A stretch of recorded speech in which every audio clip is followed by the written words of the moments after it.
Tem criança que só respeita e obedece quando apanha. Isso mesmo, a criança só respeita e obedece quando apanha. Oi pessoal, eu sou a Carol Miranda, mãe de 3 crianças, Theo de 7 anos, Lavínia de 5 e Bianca que tá chegando, né? Tô grávida. Eu sou especialista em educação e parentalidade positiva. Sou educadora parental em disciplina positiva também. E eu escrevo diariamente postando conteúdo no canal @Conecta Pais e Filhos. Então se você ainda não me segue lá, vai lá e me segue, que lá todos os dias tem conteúdo também para vocês. E hoje eu quero conversar com você sobre uma frase que eu ouvi esses dias, que a pessoa falava o seguinte, presta atenção na frase, gente. Tem criança que só respeita e obedece quando apanha.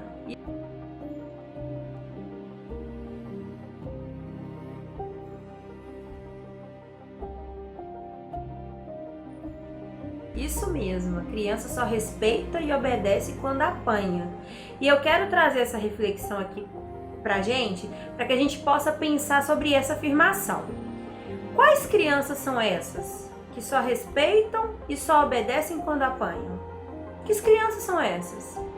Será que é possível mesmo ensinar uma criança a respeitar alguém, desrespeitando ela? Será que é possível mesmo a gente ensinar uma criança a respeitar alguém, violentando o corpo dela? Quando a gente bate nela, a gente está violentando o corpo dela. Ah, Carol, que exagero, violentando o corpo da criança, que isso? Parece até que você tá querendo dizer que eu tô espancando meu filho. E existe, Carol, uma grande diferença entre bater e machucar. Olha, Carol, eu apanhei muito e não morri. Eu não bato para machucar, mas eu bato para educar. Então, gente, pensa nessa frase. O que a gente ensina para a criança quando a gente bate nela? Através do nosso exemplo, o que a gente está ensinando? Já pararam para pensar nisso, para refletir isso? Olha como a gente é incoerente. A gente quer exigir que a criança não grite, gritando com ela. A gente quer exigir que a criança não bata no coleguinha, nos irmãos, batendo nela. A gente quer exigir respeito da criança, sendo que a gente desrespeita a criança o tempo inteiro, em tudo praticamente. Então, gente, a gente quer exigir que a criança nos obedeça e nos escute, só que a gente não para 1 minuto do nosso tempo, a gente não para 1 minuto do que a gente está fazendo para ouvir a criança, para ouvir o que ela tem a nos dizer. A gente quer exigir que a criança seja obediente, mas quando adulta, o que a gente deseja? Adultos proativos, que não sejam pau mandado, né? Que ninguém mande. Então, quando eu penso nessa frase, existe criança que só obedece quando apanha, eu diria que quem diz isso não conhece sobre o processo de aprendizagem e que existem adultos que só conhecem essa ferramenta como forma de educar, né? Então por isso defendem esse tipo de frase, porque se vocês pararem para pensar, é muito incoerente da nossa parte a gente querer educar uma criança batendo nela, ensinar ela a não bater batendo, a não gritar gritando, né? Então, gente, essas pessoas elas não conhecem outras ferramentas que não sejam essas, que não sejam o castigo, a punição, a ameaça, talvez por terem vivido isso quando criança. Talvez por terem medo de cair na permissividade também. Talvez por achar que funciona e que essa é a melhor forma de se educar, pela vivência dela na infância e por só conhecer essa forma de educação, né? Apesar, gente, de que bater não tem nada a ver com educação. Como eu já disse inúmeras vezes por aqui nesse canal, né? Bater não ensina nada para criança além de violência, né? Aqui, gente, eu vou deixar um vídeo para vocês verem o que o nosso comportamento gera na criança. O vídeo chama Criança Vê, Criança Faz. Dá uma olhadinha nele aí. It looks like rain again today. Dark clouds gather and fill the the sky. Don't know how to talk to you, just know how to say goodbye. You actually got a driver's license! Go back where you came from. Learn to speak English. Go back where you came from!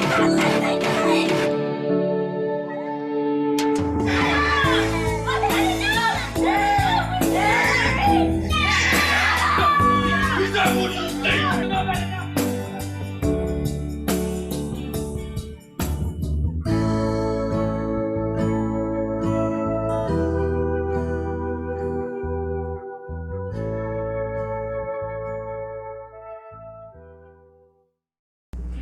Pensa aí, gente. Até quantos anos essa criança vai precisar apanhar para aprender a obedecer aos pais? Já que ela só obedece apanhando ou sendo castigada.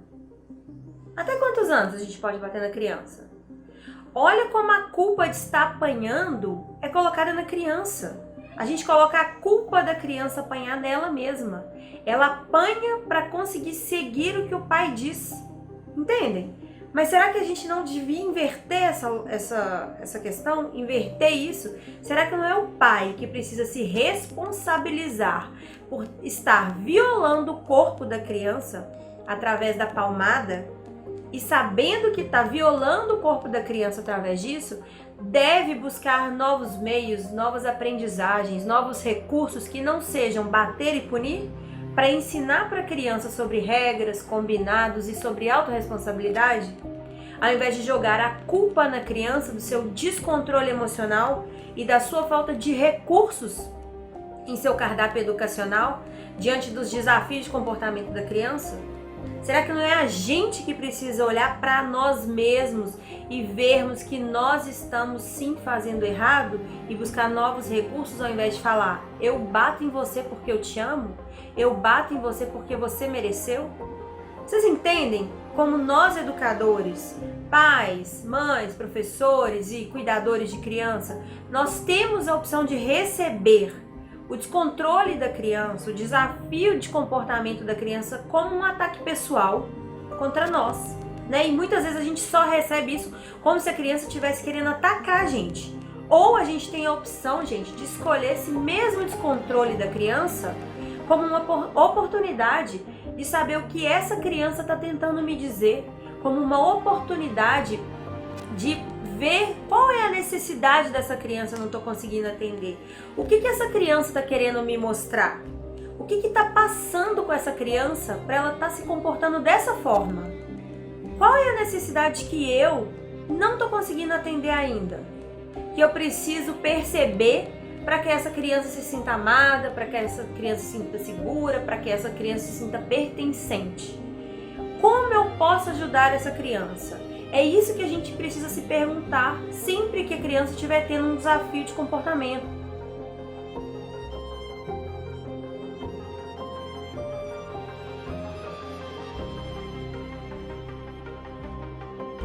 Como eu posso ajudar essa criança?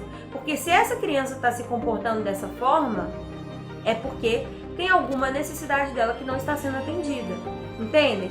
E isso, no longo prazo, o castigo, a punição, a palmada, elas causam marcas, feridas emocionais, que vai reverberar até a vida adulta. E aí na vida adulta é tratamento, é ansiedade, é depressão, enfim, desencadeia vários problemas futuros. Sabe aquele pessoal, gente, quando a gente vai no banco, que fica com um colete azul assim escrito: posso te ajudar?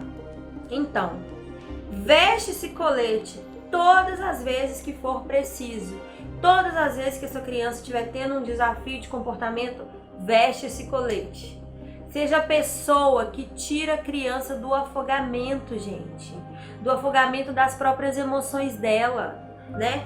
Tira a criança, salva ela primeiro, porque no corpinho dela tá um tsunami de emoções. Já que a criança, ela ainda não sabe o que fazer com essas emoções. Ela ainda não sabe lidar com isso, com frustração, com raiva. A gente precisa ensinar isso para ela. Então, ao invés de você ser a pessoa que afoga ainda mais a criança e que mata ela internamente dia após dia, né?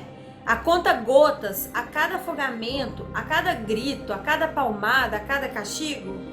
Lembre sempre que quando uma pessoa está se afogando, a gente primeiro tira ela daquela situação para depois que ela voltar a respirar normalmente, a gente saber o que foi que aconteceu para ela estar ali naquela situação.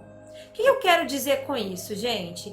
É que quando a criança está se comportando da pior forma possível, tendo um ataque de birra que tira a gente do sério, gritando, chorando, esperneando, é a hora que ela mais precisa de nós pais. É a hora que ela mais precisa que nós sejamos o adulto da relação. Que nós, adultos, tenhamos a inteligência emocional. E não o contrário, porque a criança ainda está desenvolvendo inteligência emocional. Ela ainda não tem o cérebro formado. Ela só tem a parte emocional que vem de fábrica. A gente vem com a parte emocional já desde que a gente nasce, de fábrica, com o nosso cérebro reptiliano, que fala pra gente, ou você luta ou você foge. Ela ainda não tem a razão desenvolvida. A parte racional do nosso cérebro, o neocórtex, que é quem faz a gente parar para pensar no que fazer, isso é desenvolvido até os 25 anos. Então a criança, a gente precisa entender que o cérebro da criança ainda não tem essa parte formada. Por isso que às vezes é tão difícil a criança sair de um ataque de birra. Então a gente precisa ajudar essa criança, a gente precisa aprender a ajudar ela, tirar ela desse afogamento emocional que ela se encontra, acolher ela, ensinar ela a respirar. E aí quando ela voltar à calma, aí sim, quando ela já estiver respirando, aí sim, aí a gente vai conversar, aí a gente vai corrigir, aí a gente vai fazer o que precisa ser feito, com muito respeito pela criança sempre, né? Pensa aí comigo o seguinte, se um amigo seu chega completamente descontrolado emocionalmente, aos prantos, aos gritos, confuso, só sabe chorar, chora, não sabe o que fazer, como que você reage? Você como amigo dessa pessoa, você manda ele calar a boca? Você manda ele engolir o choro? Ou você resolve dar uma palmada nele, para ver se ele melhora? Porque você acha que ele só vai aprender como a vida é na base da porrada? Me diz aí, o que você faz? Eu imagino que nenhuma dessas opções que eu dei, né? Eu espero, porque se foi alguma dessas opções eu não quero ser sua amiga não, tá? Porque vai que eu preciso, né? Então, gente, eu imagino que você vai buscar um copo de água para ele, você vai chamar ele para sentar, para se acalmar, você vai falar, respira, né? Para que ele consiga verbalizar o que está acontecendo, o que houve com ele. Eu aposto que você vai até oferecer um abraço como forma de acolhimento para esse amigo se sentir melhor, né? E sair desse afogamento emocional. E sabe o que você está fazendo quando você se comporta dessa forma com o seu amigo? Exatamente, você está tirando ele do afogamento emocional que ele se encontra. Você está ajudando ele a sair desse momento. E você não está afundando ele mais ainda, você não está jogando ele mais para baixo, empurrando ele mais para baixo, não.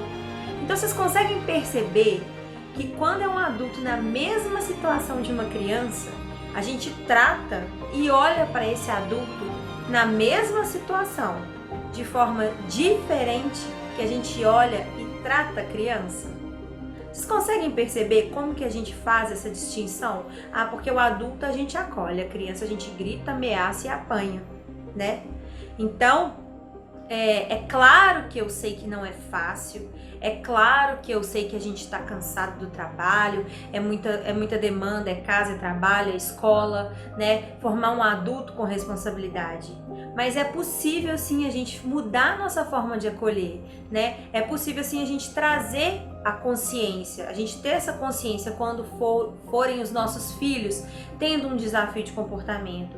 É possível a gente parar, pensar e refletir, o que eu quero ensinar para o meu filho agora? Deixa eu pensar, se fosse um amigo meu, o que eu iria fazer? Como eu iria tratar? Será que eu iria gritar? Será que eu iria ameaçar? Não. E por que a gente faz isso com os nossos filhos? Né? Então, vamos, por mais que não seja fácil, por mais difícil que seja, vamos conseguir colocar em prática né? Vamos ensinar nossa criança inteligência emocional, mas vamos primeiro ser inteligente emocionalmente falando antes de ensinar para ela, né? Tem uma frase muito legal que a doutora Jenny Nelson fala, que é a seguinte: como nós queremos ensinar as crianças a se controlarem se nós mesmos não conseguimos controlar os nossos comportamentos? Entendem? Então a gente precisa aprender a salvar a criança do afogamento emocional. Eu não digo salvar ela dos sentimentos dela, eu digo acolher, sabe? Tirar ela daquele afogamento, fazer com que ela volte para a superfície, né? Então trazer ela para perto de nós. E aí sim, quando ela já estiver controlada, calma, aí a gente corrige, aí a gente faz o que precisa ser feito. Eu sei que é difícil constatar isso, que a gente às vezes trata o nosso amigo melhor que o nosso filho, né? É triste, mas é a realidade. E a gente precisa começar a nos perguntar por que a gente faz isso com as pessoas que a gente mais ama na vida. Por quê? E aí aposto que tem gente pensando assim: ah, Carol, para educar, uai. O meu amigo eu não preciso educar, o meu filho eu preciso educar. Ah, então quer dizer que inteligência emocional para criança, né? Para ensinar a criança a gerir os sentimentos que ela tem, as emoções dela, não faz parte de educar. Quer dizer que o seu exemplo não faz parte de educar. Ensinar para a criança que ela tem o direito de ter sentimentos, assim como nós adultos temos, não faz parte de educar. Ensinar para a criança que ela pode ou não, o que ela pode ou não fazer quando ela sente raiva, ódio ou fica nervosa, também não faz parte de educar. A gente tem que engolir, engole a raiva, engole o choro, engole tudo. Ensinar para a criança a lidar com as frustrações dela, também não faz parte de educar, porque criança não pode ficar frustrada, né? Então, gente, educar é reprimir todos os sentimentos da criança com a famosa frase engole o choro? Ou é mostrar pra ela que eu também sei ser tão descontrolada quanto ela? Que eu ganho. Se precisar gritar, eu grito. É isso que é educar?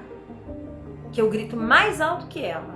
Mesmo que ela tenha apenas 5 anos e eu já tenha mais de 30. Isso que é educar? Não, gente. A gente precisa entender que as crianças são péssimas intérpretes, mas elas são ótimas observadoras. E que elas aprendem sim o que nós falamos para elas. Mas elas aprendem ainda mais modelando o que nós fazemos.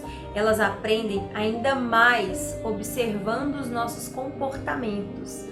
Elas aprendem ainda mais olhando o nosso exemplo, né? E observando como a gente age nas mais variadas situações, inclusive em situações de estresse.